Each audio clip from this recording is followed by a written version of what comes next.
Hi again, it's Jason from Fraser Valley Rose Farm.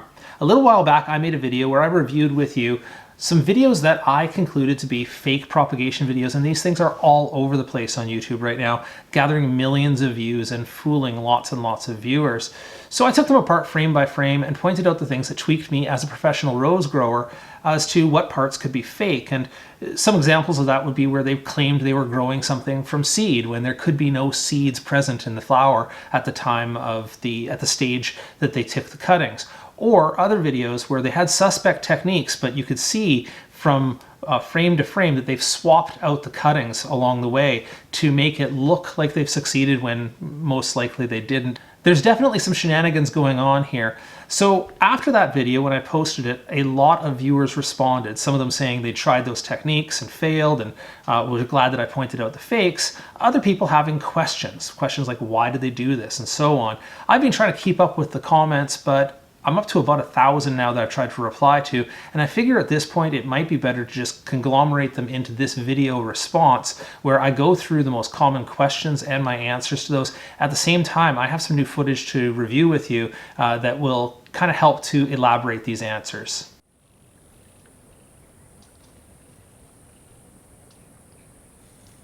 Yeah, that definitely is the most common question, and it does seem like an awful lot of work. I mean, if you're going to take a rose hip and glue on roots and glue on a shoot on the top, and that seems like an awful lot of work to fake out something that basically is a pretty easy process if you took cuttings from a stem cutting. If you learn how to do it right, it wouldn't be a lot of work.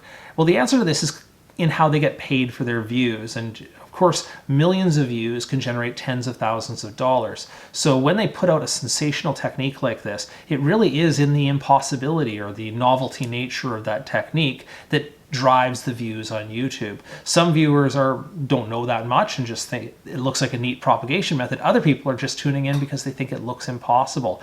Either way, views are views, and that high click-through rate drives many millions of views to these channels, which makes it totally worth their while to do an afternoon of arts and crafts on a little rosebud.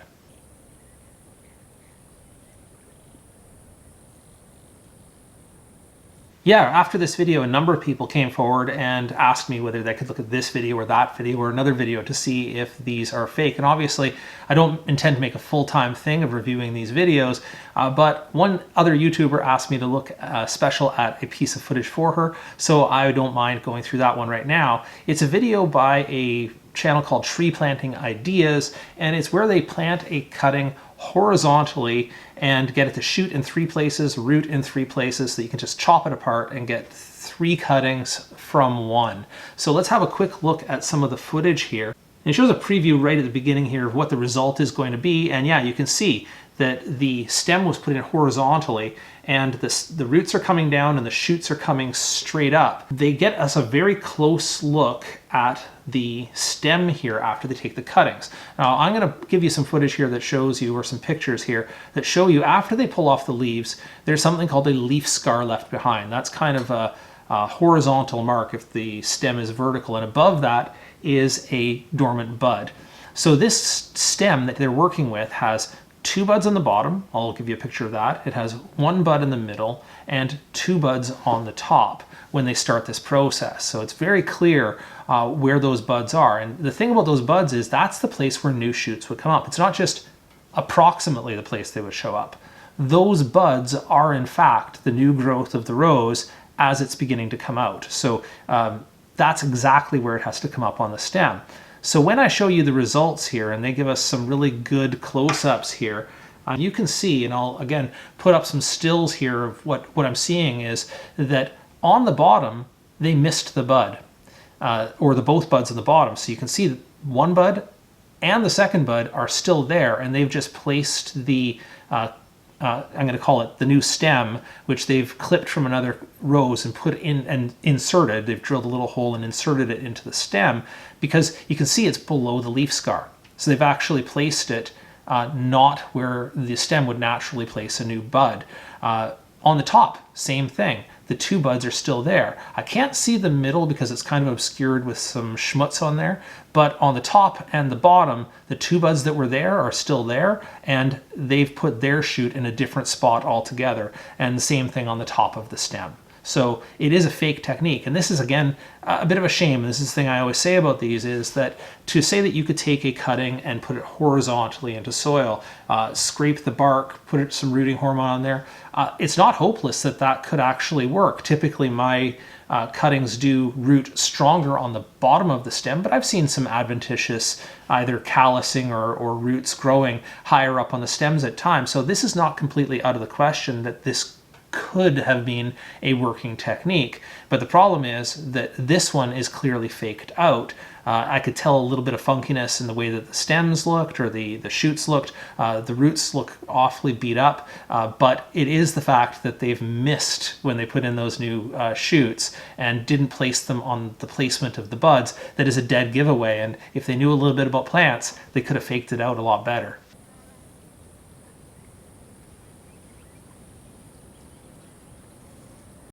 Well, in fact, they fall below the threshold of what YouTube would consider to be fraud that they would take down from the platform. The threshold there that YouTube has put on their misinformation policy is that there has to be a serious risk of egregious harm, which kind of sounds like it came from the legal department.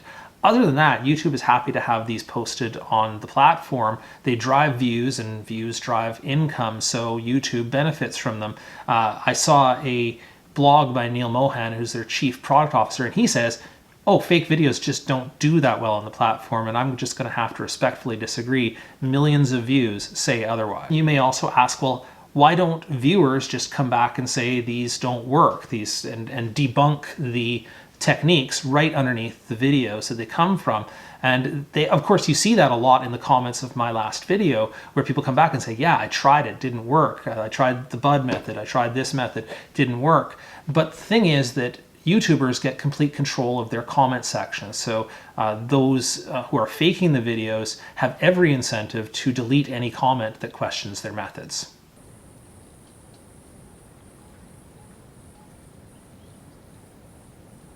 Yeah, I kind of thought so too, and I didn't say it in the video, but my viewers actually pointed it out right in the comments, was that the roots that they're using for these, for pinning onto the bottoms of these rosebuds kind of look white and fleshy, not fibrous like you'd expect an actual rose root system to look like.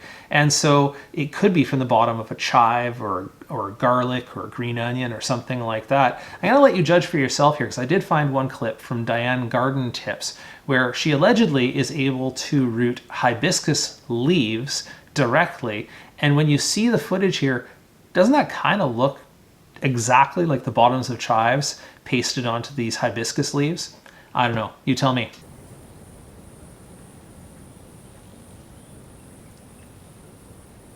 Now that is a really good question. Things like honey, cinnamon, turmeric, garlic, clove oil, oregano, so many spices and plant extracts have antimicrobial qualities that the question is, couldn't they be useful in doing cuttings? Now, none of them are really noted as actually root stimulators. I'll get that out of the way right away. None of them are really scientifically proven as root stimulators, but even those antimicrobial qualities, couldn't they be useful in making cuttings? And the answer to that is an open question. There really haven't been widespread scientific trials that show that the application of turmeric, for instance, is going to yield better results in horticultural situations.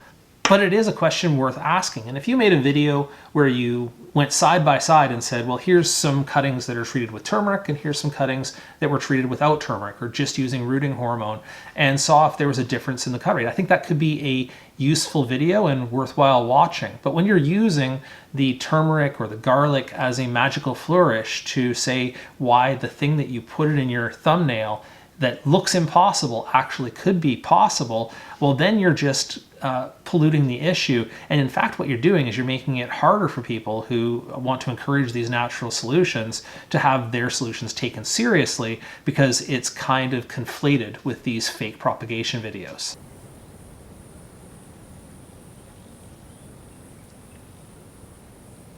The The story about potatoes and roses goes back a long time. Actually goes back to North American settlers, I think, where they were moving from eastern North America to western North America in their wagon trails or wagon trains, and they would store the rose clippings, as stories tell you, with or in the potatoes to help to maintain their moisture. The implication wasn't that they were rooting the roses, but just that they were keeping them moist during the travel. At least that's the best I can piece it together. Of course, that historical association has now turned into kind of a folk remedy where potatoes are associated with the rooting of roses, but there's no scientific evidence to support that. Now, you can take a cutting with or without rooting hormone and put it in potting soil, and it can succeed whether a potato is there or not. So if you rubbed a potato onto your cutting, it wouldn't mean that your cutting will succeed. It wouldn't mean that it won't succeed. Probably doesn't change its chances at all. I did a video where I compared roses grown in potatoes to those grown in potting soil, and the potting soil came out ahead.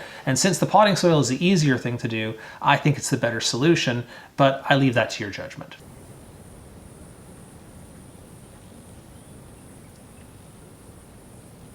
Yeah, of course, a lot of people saw through this, and if you know anything about gardening, these looked a little bit outlandish. You probably spotted some of the inconsistencies right away. The problem is, of course, that not everybody knew it, and there was a good mix of people in my comments who said, I saw it right away, I was fooled by it, and some people who said, yeah, I still believe that it's true.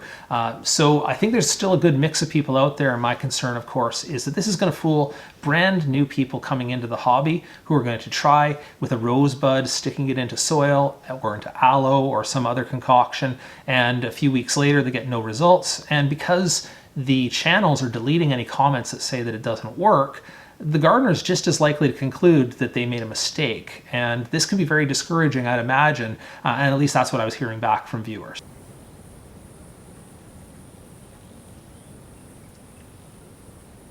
The truth is, it wouldn't actually prove them wrong because I've already made videos like that. I mentioned I made the video comparing rooting roses in potatoes or in potting soil. I also made another video comparing using honey to rooting hormone. In both of those cases, the true believers came into the comments of the video and said, well, you didn't use the right honey, or you didn't dilute it the right way, or you needed to use potatoes and honey, or you needed to soak that potato in something acidic first. Whatever I did wasn't going to be good enough to prove to these guys, the true believers, that their method was true. And this kind of makes sense. It's a bit like if you saw a magic trick, a stage act magic trick, where somebody reached into a hat and pulled out a rabbit.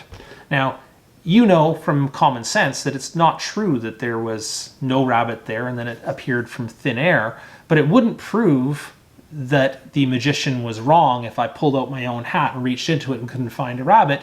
People would just say, well, you didn't have the magic, or you didn't say the magic words, or you know, you don't know the trick.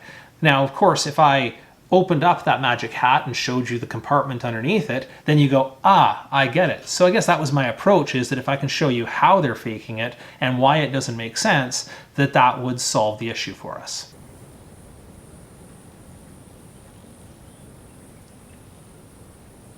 Yeah, I kind of wish there was a more comprehensive way of identifying these guys instead of going one by one with the videos and pointing out which ones are fake. A more proactive step that I saw done by Kimberly Dean, you may know her as the Rose Geek, is that on her propagation page on Facebook, she made a new rule that said, you know, if you're posting videos, make sure they're not the fake propagation videos. But of course, how do you know which channels are posting the fake propagation videos until people have a chance to look at it and say, that one's fake? I can give you a partial list here, and I will right now. But of course, this is just pointing out some of the bigger ones or some of the ones that I've viewed already. And there are so many of these channels popping up who have less than 10,000 subscribers, and I'm not going to go down to that level. But one of the big ones is, and I don't know how to pronounce this, it's Vuon and Na, which has 1.6 million subscriptions, and they use the fake seed method. I've seen that one on there. They do roses from leaflets, which is biologically impossible. Basically, all of the other fakes that you've seen on the other channels, they have their own version of them, so I wouldn't trust that channel. Strangely enough, there's another channel called Na and Vuon, which is just their name reversed, which is a fake of the fake channel, which is kind of poetic justice in a way. There's Diane Garden Tips, which I mentioned here with 600,000 subscriptions. There's Johnson Angling, which I talked about in the last video. He was the one with the seedlings and the swapped potato cuttings. And then there's Garden Easy with about 95,000 subscribers, and that was the one with the grow yellow roses from buds, and then they swapped out the buds.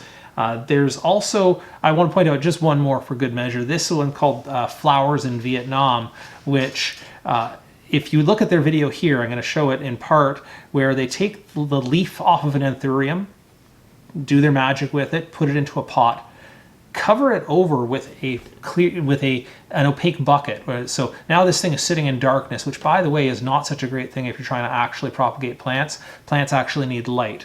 They pull off that bucket later and presto changeo, it's turned into a flower, which is a completely different part of the plant. Now, I don't know how you would disprove that. Again, it goes back to that magic analogy. If I put a leaf under a bucket for some time and then pulled off the bucket and it didn't change, would that prove that they're faking? Not really. You just have to use your common sense on some of this stuff.